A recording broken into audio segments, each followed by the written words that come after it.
O Poder do Hábito, de Charles Duhigg. Talvez você tenha tomado uma decisão em sua vida: começar a praticar atividades físicas, parar de fumar, ver menos televisão ou perder peso. Nas primeiras semanas as coisas vão bem. Você se sente motivado e feliz e até fica orgulhoso de si mesmo.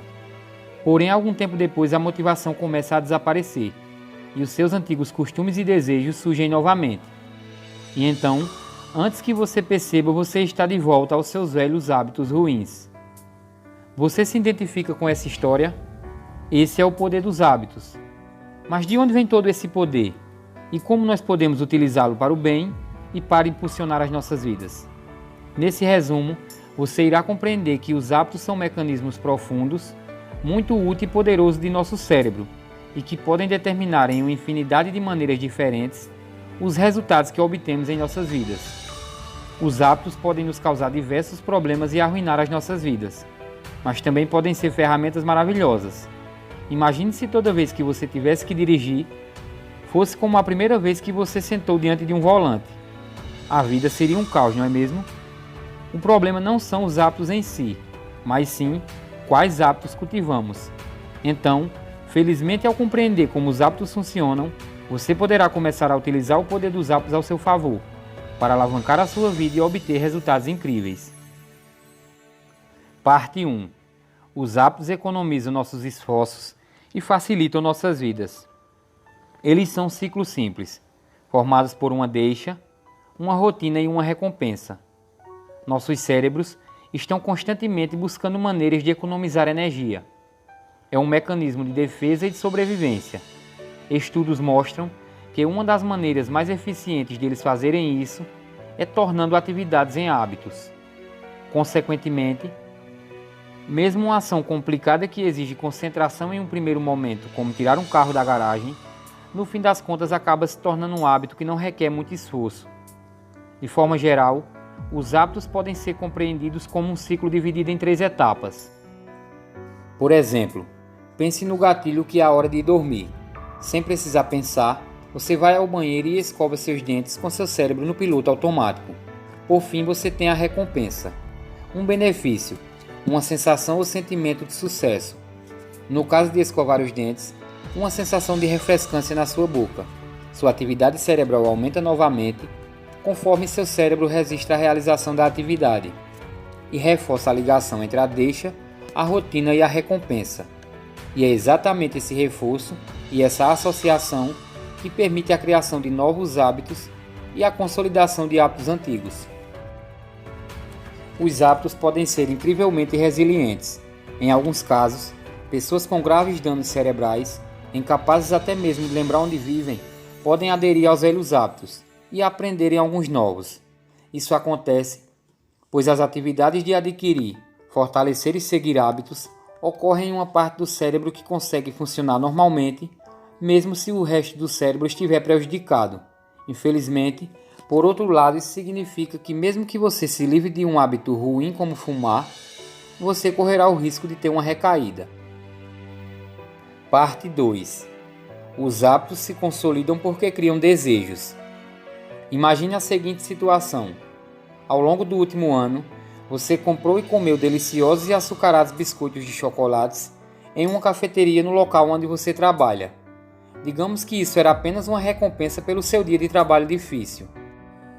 Infelizmente, conforme alguns de seus amigos já haviam apontado, você começou a ganhar uns quilos e por esse motivo, você decidiu se livrar desse hábito. Mas como você imagina que seria sua primeira tarde ao passar em frente à cafeteria? O mais provável é que ou você vai comer só mais um biscoitinho ou você vai para casa num péssimo humor. Livrar-se de um hábito ruim é difícil, porque você desenvolve um anseio pela recompensa que está no fim do ciclo do hábito. Estudos em animais mostram que uma vez que eles se acostumam com um simples hábito, seus cérebros começam a antecipar a recompensa antes mesmo que eles a recebam. Uma vez que eles a antecipem, negá-los à real recompensa torna-os frustrados e deprimidos. Essa é a base neurológica dos desejos. Os anseios também funcionam para os bons hábitos. Estudos indicam que pessoas que conseguem se exercitar habitualmente possuem um forte desejo por algo que será obtido após a prática do exercício, seja uma descarga de endorfina, o sentimento de realização, a saúde ou um pequeno prazer, como comer um pedaço de chocolate que eles se permitem após a prática. E é exatamente esse desejo, pelo benefício que serão obtidos, que fortalece o hábito. Deixas e recompensas sozinhas não são suficientes. Parte 3. Para mudar um hábito, substitua a velha rotina por uma nova e acredite profundamente na mudança. Pergunte a um fumante que deseja parar. Quando o desejo pela nicotina bate, é quase impossível ignorar. Sendo assim, o truque é continuar atendendo ao desejo, mas substituindo por uma outra rotina que não seja tão prejudicial como fumar. Essa é a regra de ouro da mudança de hábito. Não tente simplesmente lutar contra os seus desejos. Ao invés disso, redirecione-os. Mantenha as mesmas deixas e recompensa, mas mude a sua rotina em relação àquele desejo. Um estudo mostrou que uma das organizações mais conhecidas no mundo por mudar hábitos usa esse método com grande efetividade. O Alcoólatras Anônimos, AA, pode ter ajudado cerca de 10 milhões de alcoólatras a largarem o hábito. A organização pede que os participantes listem exatamente o que eles desejam ao beber. Normalmente, fatores como relaxamento e companheirismo são muito mais importantes, na verdade, do que a vontade de ficar bêbado ou intoxicado. Então a organização fornece novas rotinas que atendam esses desejos, substituindo a bebida por coisas menos prejudiciais, tais como frequentar reuniões e se socializar com pessoas que os compreendam. Embora em geral isso funcione muito bem, situações estressantes podem causar recaídas. Por exemplo, um alcoólatra recuperado há alguns anos pode receber um telefonema do hospital e ficar sabendo que sua mãe está muito doente. Depois de desligar, ele sai do trabalho e vai diretamente para um bar, e então enche a cara como nos velhos tempos. Um estudo mostrou que o componente que separa ter recaídas ou continuar longe do álcool é a crença. Espiritualidade e Deus estão presentes na filosofia dos alcoólatras anônimos, mas não é necessariamente o componente religioso em si que ajuda as pessoas a se manterem sóbrias.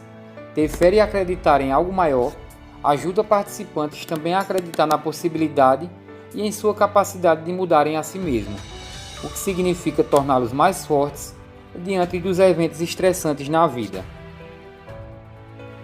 Parte 4. Grandes mudanças podem ser alcançadas ao focar em hábitos angulares e ao conquistar pequenas vitórias. Nem todos os hábitos possuem o mesmo peso. Alguns hábitos conhecidos como hábitos angulares são mais importantes do que outros, porque ao aderir a eles, geram efeitos positivos em diversas outras áreas. Por exemplo, um estudo indicou que médicos têm dificuldade em fazer pessoas obesas a mudarem seus estilos de vida. Mas quando os participantes focam em desenvolver hábitos angulares, tais como praticar seu esporte preferido ou escrever um diário de alimentação, outros hábitos positivos como alimentar-se de forma mais saudável e manter-se ativo ao longo do dia, começaram a surgir automaticamente. A razão pela qual um hábito angular funciona é que ele fornece pequenas vitórias, trazendo sucessos mais cedo, que são, de certa forma, bem mais fáceis de serem atingidos. Estabelecer hábito angular faz você acreditar que mudanças em outras áreas da sua vida também são possíveis, desencadeando uma cascata de mudanças positivas. Parte 5. A força de vontade é o hábito-chave para as mudanças em sua vida. Nos anos 60, pesquisadores da Universidade de Stanford conduziram um famoso estudo sobre a força de vontade. Uma grande quantidade de crianças de 4 anos de idade foi levada uma por uma para uma sala onde o experimento era realizado. Nesta sala havia uma mesa com marshmallow sobre ela. O pesquisador dava a cada criança 2 opções: comer marshmallow naquele momento ou esperar por alguns minutos e, ao invés de receber apenas um, receber 2 marshmallows. Então o pesquisador se retirava da sala e só retornava após 15 minutos. Apenas cerca de 30% das crianças foi capaz de não devorar o marshmallow na ausência do pesquisador. Mas o mais interessante foi o seguinte: anos mais tarde, os pesquisadores rastrearam e analisaram os participantes desse estudo que agora eram adultos. Eles descobriram que aqueles que apresentaram maior força de vontade para suportar os 15 minutos do teste acabaram se tornando os melhores alunos de suas escolas.